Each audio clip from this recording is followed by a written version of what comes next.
আল্লাহর হাবিব সাল্লাল্লাহু আলাইহি ওয়াসাল্লামের বয়স যখন 50 বছর, ওনার কাছের দুজন আত্মীয় মারা গেল। ওনার প্রিয়তমা স্ত্রী খাদিজা রাদিয়াল্লাহু তাআলা আনহা ইন্তেকাল করলেন, ওনার প্রিয় চাচা আবু তালেব ইন্তেকাল করলেন। দুইজনই শেল্টার দিত, একজন ঘরে একজন বাইরে। আবু তালেবের কারণে কেউ রাসূল সাল্লাল্লাহু আলাইহি ওয়াসাল্লামের গায়ে হাত তোলার সাহস পায়নি। তো উনি যখন ইন্তেকাল করলেন, রাসূল সাল্লাল্লাহু আলাইহি ওয়াসাল্লাম বিপদে পড়ে গেলেন। সারাদিন কাফেরদের বকা ঝোঁকা গালি খেয়ে ঘরে যখন আসতেন, খাদিজা রাদিয়াল্লাহু তাআলা আনহার কথা শুনলে ওনার হৃদয়টা প্রশান্ত হয়ে যেত। বাইরের চাচাও নাই, ভেতরের স্ত্রীও নাই, দুইজনই মারা গেলেন ওই বছর।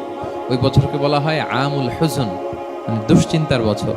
এত ভারাক্রান্ত আল্লাহর হাবিব সাল্লাল্লাহু আলাইহি ওয়াসাল্লাম হলেন, চিন্তিত হলেন, মনটা ভেঙে খান খান। আল্লাহ তাআলা কিন্তু ঠিকই বুঝেন যে তার হাবিবকে কখন হ্যাপি করতে হবে।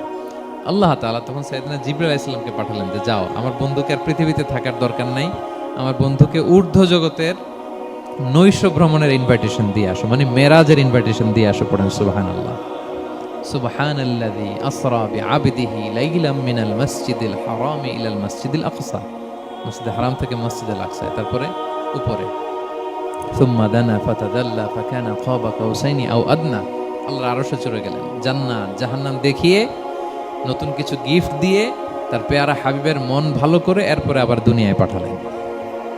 ওয়ালা সাউফা ইউতিকা রাব্বুকা ফাতারদা। নবী হে, আপনাকে এত নেয়ামত দিব, আপনি শুধু খুশিই হবেন আর সন্তুষ্ট হবেন। সুবহানাল্লাহ। এবার বুঝতে পারতেছেন কিভাবে আল্লাহর হাবিবকে আল্লাহ তাআলা খুশি করেছেন। মক্কায় আর থাকতে পারতেছেন না, এমন অবস্থা যে কোনো সময় আল্লাহর হাবিব সাল্লাল্লাহু আলাইহি ওয়াসাল্লামকে হত্যা করা হবে। আল্লাহ তাআলা আল্লাহর হাবিবের জন্য নতুন জায়গার ব্যবস্থা করে দিলেন, তওবা কিংবা তাইবা, যেটাকে আমরা মদিনা বলি। তিনি মদিনায় গেলেন, আবার রাসূল সাল্লাল্লাহু আলাইহি ওয়াসাল্লামের হৃদয় প্রশান্ত হল। কিন্তু মদিনায় যে তিনি কাবাকে মিস করতে আরম্ভ করলেন। আল্লাহর হাবিব সাল্লাল্লাহু আলাইহি ওয়াসাল্লাম নবী হওয়ার পরে টানা 14 বছর কিবলা ছিল কিন্তু বাইতুল মাকদিস। কিন্তু মক্কায় যখন তিনি ইবাদত করতেন, তিনি বাইতুল মাকদিসের দিকেই হয়েই নামাজ পড়তেন, কিন্তু সামনে কাবাটারে রাখতেন। কথা বুঝতে পেরেছেন? মক্কায় যখন তিনি নামাজ পড়তেন 13 বছর, কিবলা যেহেতু বাইতুল মাকদিসের দিকেই হয়ে নামাজ পড়তেন, কিন্তু মাঝখানে রাখতেন কোনটারে? কাবাকে। তাহলে কেমন যেন কাবাই তার সামনে। আচ্ছা, তো মদিনায় যখন গেলেন, এখন তো আর সুযোগ নাই, কাবা একদিকে, বাইতুল মাকদিস আরেক দিকে, এখন কাবাকে আর সামনে রাখা যাচ্ছে না। মিস করতে লাগলেন কাবাকে। আর প্রত্যেক নামাজের পরে আকাশের দিকে তাকায় থাকেন, ইস আল্লাহ যদি আয়াত নাজিল করে আমার জন্মস্থান যে মক্কা, আমার পূর্বপুরুষ ইব্রাহিম আলাইহিস সালামের যে ওই কাবার দিকে যদি কিবলাটা ঘুরাই দিত, কতই না ভালো হতো। আল্লাহ বলেন যে আপনি যে কদ নারা তাকাল্লুবা ওয়াজহিকা ফিস সামা, নবী আপনি যে আকাশের উপর চেহারা উঠিয়ে মনে মনে কি চান আমি তো বুঝি। আল্লাহর হাবিব সাল্লাল্লাহু আলাইহি ওয়াসাল্লামকে খুশি করার জন্য আল্লাহ আয়াত নাজিল করলেন, ফাওয়াল্লি ওয়াজহাকা শাতরাল মাসজিদিল হারাম। নবী হ্যাঁ, আপনাকে খুশি করার জন্য নতুন বিধান নাজিল করলাম। এখন থেকে, ফ্রম রাইট নাও, আপনি যখনই নামাজ পড়বেন, এখন থেকে কাবামুখী হয়ে আপনি সালাত আদায় করবেন। তাহউইলুল কিবলা, কিবলা পরিবর্তন হয়ে গেল। সুবহানাল্লাহ।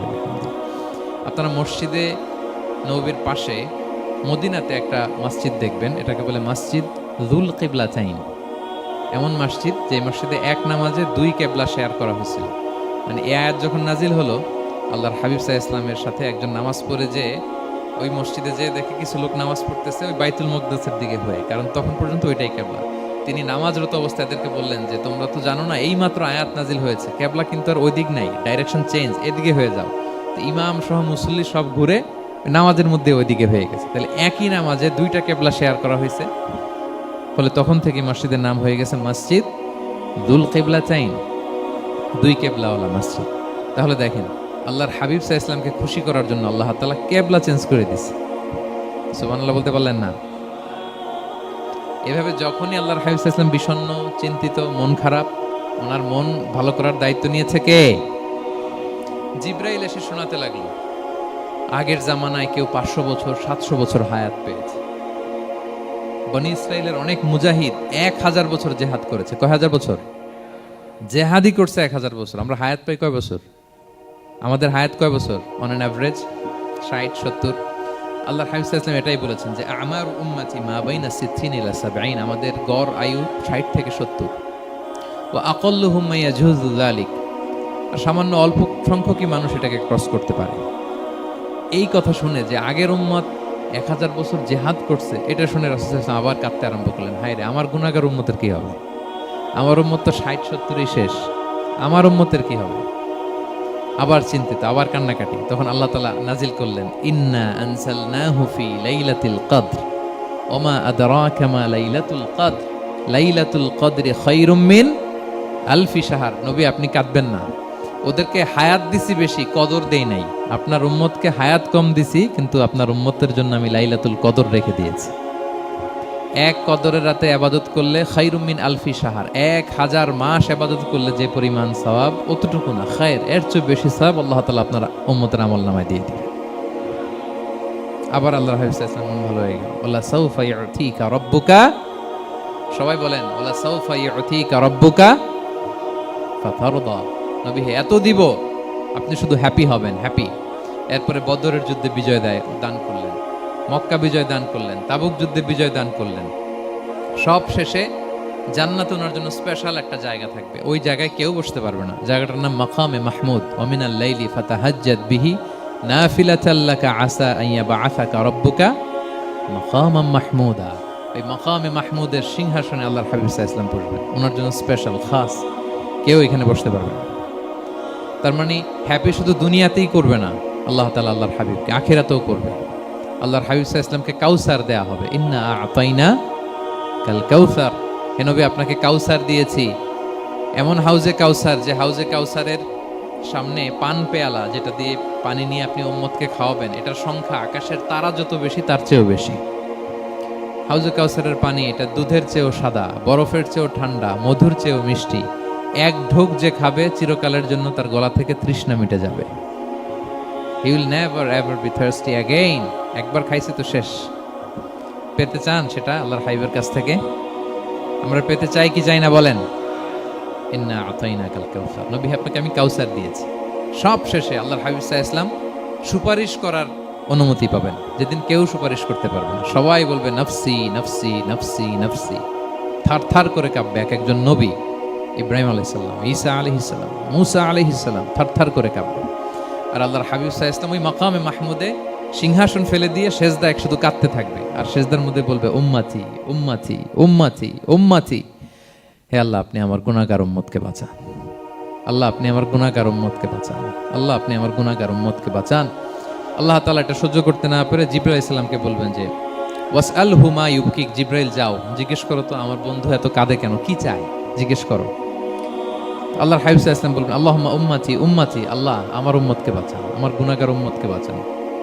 আল্লাহ তাআলা এবার জিবরাইল মারফত বলবেন যে ইযহাব ইলা মুহাম্মদ সাল্লাল্লাহু আলাইহি ওয়াসাল্লাম, যাও মুহাম্মদের কাছে যাও, ওয়া কুল লাহু, তাকে বলো দুনিয়াতে যেমনি কখনো কষ্ট পেতে দেই নাই, বারবার তাকে হ্যাপি করেছি, খুশি করেছি। ওয়া ইন্না সানুরদিকা ফি উম্মাতিকা ওয়ালা নাসুউক, আজকের এই কঠিন দিনেও আমার হাবিবকে আমি কষ্ট দিব না, তার উম্মতের ব্যাপারেও তাকে আমি খুশি করে দেব। তার গুনাহগার উম্মতের ব্যাপারেও আজকে মুহাম্মদ সাল্লাল্লাহু আলাইহি ওয়াসাল্লামকে আমি খুশি করে দেব। আল্লাহর হাবিব সাল্লাল্লাহু আলাইহি ওয়াসাল্লাম তখন সুপারিশ শুরু করবেন। আল্লাহু আকবার, আল্লাহু আকবার। ওয়ালা সাউফা ইউতিকা রাব্বুকা ফাতারদা। নবী হে, আপনাকে এত নেয়ামত দিব আপনি নিয়ে কুলাতে পারবেন না। সব শেষে এই গুনাহগার উম্মতকে সুপারিশ করে জাহান্নাম থেকে নাম কাটিয়ে সবাইকে নিয়ে তিনি একটা ফ্ল্যাগ হাতে নিয়ে তিনি জান্নাতের দিকে ছুটবেন। ওই ফ্ল্যাগের মধ্যে লেখা থাকবে আলহামদু। কি লেখা থাকবে? মানে প্রশংসা, প্রশংসার পতাকা। নিজেও তো প্রশংসিত। মুহাম্মদ মানে কি জানেন? মুহাম্মদ মানে কি? প্রশংসিত। এই কারণে মুহাম্মদ সাল্লাল্লাহু আলাইহি ওয়াসাল্লামকে মক্কার লোকেরা গালি দিয়েও শান্তি পেত না। মানে যদি বলি এই প্রশংসিত লোকটা খারাপ, কথাটা হইল? প্রথমে আগে বলা লাগে কি? প্রশংসিত। মুহাম্মদ মানে কি? তো এই জন্য মক্কার লোকেরা রাসূল সাল্লাল্লাহু আলাইহি ওয়াসাল্লামকে মুহাম্মদ না বলে ডাকতো মুদাম্মাম, মানে নিন্দিত। তো মুদাম্মাম তো রাসূলের নাম না, রাসূল সাল্লাল্লাহু আলাইহি ওয়াসাল্লামের নাম কি? মুহাম্মদ, প্রশংসিত। এই জন্য গালি দিয়েও তারা মজা করতে পারতো না, সুবিধা করতে পারতো না। গালি দিলেও আগে প্রশংসা করে নেওয়া লাগতো। প্রথমে বলতো মুহাম্মদ পাগল, এরকম বলতো নাউযুবিল্লাহ। তার মানে প্রশংসিত লোকটা পাগল হইলো, এটা গালি হয়েছে? ঘুরে ফিরে তো প্রশংসাই হয়ে গেল। তো আল্লাহর হাবিব সাল্লাল্লাহু আলাইহি ওয়াসাল্লাম লিওয়াউল হামদ, প্রশংসার ফ্ল্যাগ নিয়ে বিশাল উম্মতকে নিয়ে জান্নাতে অভিমুখে যাবেন এবং জান্নাতের দরজায় হি উইল বি দা প্রথম নক করবেন উনি। তখন জান্নাতের রক্ষী ফেরেশতা বলবে মান আনতা, কে? আল্লাহর হাবিব সাল্লাল্লাহু আলাইহি ওয়াসাল্লাম বলবেন আনা মুহাম্মদ, আমি মুহাম্মদ। তো ফেরেশতা বলবে আমরা দাঁড়ায় আছি এজন্য আল্লাহ বলে দিয়েছেন মুহাম্মাদের আগে কাউকে যেন এন্ট্রি দেয়া না হয়। আপনার আগে যেন কারো জন্য জান্নাতের দরজা না খুলি, স্পেশাল উপর থেকে অর্ডার আছে। আপনি যেহেতু নক করেছেন, ওয়েলকাম, আসেন। পুরো উম্মাহ নিয়ে আল্লাহর হাবিব সাল্লাল্লাহু আলাইহি ওয়াসাল্লাম জান্নাতে ঢুকবেন। ওয়ালা সাউফা ইউতিকা রাব্বুকা ফাতারদা। নবী হে, আপনাকে অচিরেই এত নেয়ামত দিব, আপনি সন্তুষ্ট হয়ে যাবেন। প্রথম দুইটা শপথ গেল, এরপর তিনটা সুসংবাদ গেল। এরপর আল্লাহ তাআলা অতীতে যে নবীর পাশে ছিলেন, অতীতে যে বিভিন্ন নেয়ামত দিয়ে আল্লাহর হাবিব সাল্লাল্লাহু আলাইহি ওয়াসাল্লামকে আল্লাহ তাআলা ধন্য করেছেন, এগুলো রিমাইন্ডার দিচ্ছেন যে নবী আপনি কেন চিন্তিত হন, আমি আগেও ছিলাম আপনার সাথে, এখনো আছি, ভবিষ্যতেও থাকব। তিনি বললেন, আলাম ইয়াজিদকা ইয়াতীমান ফাআওয়া, তিনি কি আপনাকে ইয়াতীম অবস্থায় পাননি, তিনি কি আপনাকে আশ্রয় দেননি? আপনারা জানেন আল্লাহর হাবিব সাল্লাল্লাহু আলাইহি ওয়াসাল্লাম যখন মায়ের পেটে, তখনই তার পিতা দুনিয়া থেকে ইন্তেকাল করেছেন। মায়ের পেটে তার বয়স হচ্ছে 6 মাস, দুনিয়াতে আসেননি আল্লাহর হাবিব সাল্লাল্লাহু আলাইহি ওয়াসাল্লাম রাহমাতাল লিল আলামিন। মায়ের পেটে থাকা অবস্থায় বাবা হারিয়েছেন, দুনিয়াতে আসলেন 6 বছর বয়সে, তিনি মাকে হারিয়েছেন। কয় বছর বয়সে? 6 বছর। তারপর মায়ের ইন্তেকালের পরে দাদার কাছে, আব্দুল মুত্তালিবের কাছে লালিত পালিত হতে লাগলেন। 8 বছর বয়সে দাদাও ইন্তেকাল করলেন।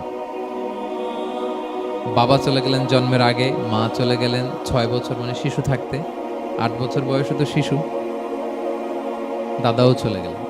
8 বছর বয়স থেকে আল্লাহর হাবিব সাল্লাল্লাহু আলাইহি ওয়াসাল্লাম চাচার কাছে এতিম অবস্থায় লালিত পালিত হতে লাগলেন। এবং আবু তালেব এত ভালোবাসতো, ঈমান আনে নাই, শেষ পর্যন্ত ঈমান আনেনি, শিরকের উপর ইন্তেকাল করেছে, কিন্তু আল্লাহর হাবিব সাল্লাল্লাহু আলাইহি ওয়াসাল্লামকে এত ভালোবেসেছেন, বাবার যে কি মানে পিতৃ স্নেহের যে কি মায়া, এটা বুঝতে দেন নাই কখনো, এটার অভাব কখনো তিনি টের পান নাই। ওনার যে বাবা নেই, আবু তালেবের কারণে এতটা ভালোবেসেছেন, এতটা ভালোবেসেছেন।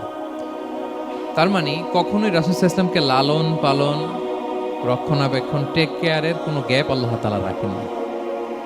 হালিমাতু সাদিয়ার কাছে, পরে মায়ের কাছে, উম্মে আইমানের কাছে, দাদা আব্দুল মুত্তালিবের কাছে, পরে চাচার কাছে, একটার পর একটা, স্লট বাই স্লট রেডি।